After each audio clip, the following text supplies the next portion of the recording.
se foon is dit? Het mevrou toestemming gegee? Ja. Dit mag glad nie foto's van neem as hulle nie toestemming het. Mevrou fisiese toestemming gegee? My vriendin. Ja, maar dis 'n nuwe ding, die KAKNK. Jy kan nie net af op 'n bekende storm nie, dame. Hulle het nie. Het hulle jou toestemming gevra? Meneer, hierdie is my vriendin. O, is 'n vriendin. Ja, dog is net mense wat kom want hulle val ons kunstenaars toe, hoor, heeltemal toe.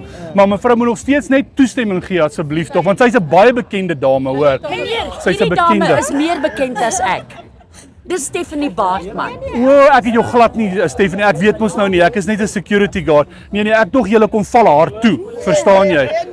Ja.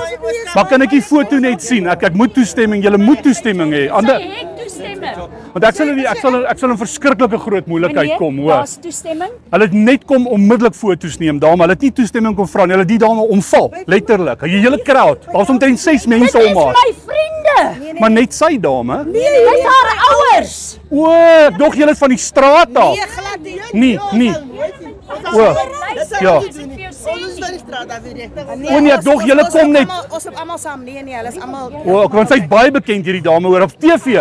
Ek meen ek het groot geword met haar, julle verstaan. Ons bly saam met haar in dieselfde straat. Daar's my kamera. Jy's op JD Pranks.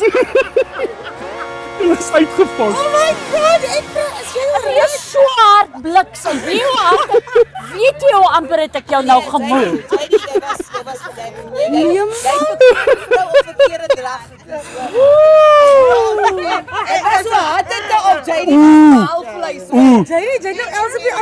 Dan draai jy ook so om en dan loer julle tweeetjies my in daai lens, dame. Dis om te lag nie. En dan sê julle tweeetjies, JD Pranks, jy het ons. Nie 'n moer nie. Jy het my net 'n moer gemaak. JD Pranks, jy het ons. Wow. Sy is nou nog kwaad. Kalmeer vir haar. Jesus, maar toe sy opkom vir jou, dis my vriendin, dis ongelooflik.